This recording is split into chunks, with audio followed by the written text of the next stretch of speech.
Des moments avec Dieu avaient un temps de réflexion pour chaque jour. 23e janvier, les prodiges du mensonge, 2 Thessaloniciens 2e, 9. L'apparition de cet impie se fera, par la puissance de Satan, avec toutes sortes de miracles, de signes et de prodiges mensongers. 4 Inculme était un évangéliste du siècle dernier. Qu'il développait un grand ministère de guérison de différentes parties du monde, et n'avait pas étudié la théologie et son charisme auprès des gens, ainsi que les miracles qu'elle était capable d'accomplir.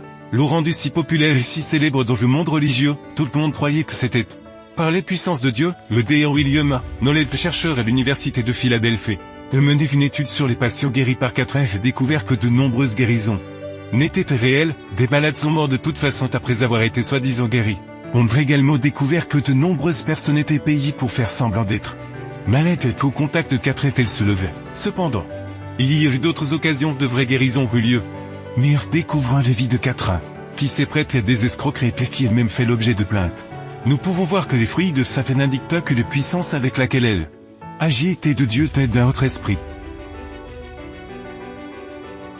Beaucoup d'hommes se laisseront prendre au piège de la croyance que le spiritisme n'est qu'une imposture humaine, mais mis en présence de manifestations dont le caractère surnaturel ne peut être nié. Ils seront séduits et contraints de les accepter comme une révélation de la puissance divine. Nous pourrions croire que les miracles qui se produisent ne sont pas réels, qu'ils sont fictifs comme ceux qui ont été découverts, et ne pas y prêter l'attention nécessaire, et si l'un de ces miracles s'accomplit de notre présence, c'est à l'être qu'il n'y a pas d'autre solution, mais qu'un pasteur impose les mains aux malades et qu'il retrouve la santé. Dirons-nous que c'est par la puissance de Dieu? Il y a de faux Christ et de faux prophètes qui utilisent la parole de Dieu, mais qui ne travaillent pas pour Dieu. Ils rejettent sa loi.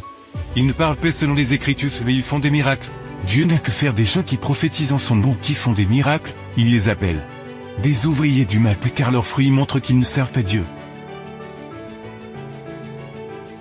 Au fur et à mesure que les enseignements du spiritisme seront acceptés dans les églises, les barrières imposées au cœur charnel seront enlevées, et la religion deviendra un manteau pour couvrir les iniquités les plus basses. La croyance aux manifestations spirites ouvre le champ aux esprits séducteurs, et aux doctrines des démons, et c'est ainsi que les influences des mauvais anges se feront sentir dans les églises.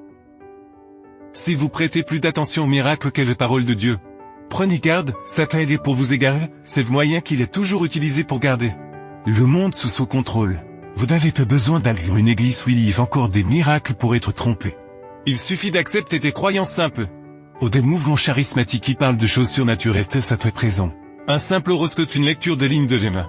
Des superstitions quotidiennes, votre voile porte aux œuvres sataniques. Ce ne sont pas les miracles qui sont la preuve de la puissance de Dieu, mais un cœur dévoué à son service plein amoureux de l'argent. Mais un chercheur désintéressé de l'héritage du ciel. Dieu fait des miracles, cependant cela dépend de ses volontés. Il le fait à travers ses enfants qui marchent en harmonie avec ses paroles, donc, que ce ne soit des miracles ou des actes surnaturels qui nous prouvent la puissance de Dieu, mais la fidélité à toutes ses paroles. Amen. Merci pour écouter cet audio. Nous vous invitons à partager avec votre. Contactez et visitez le site web. biblewell.com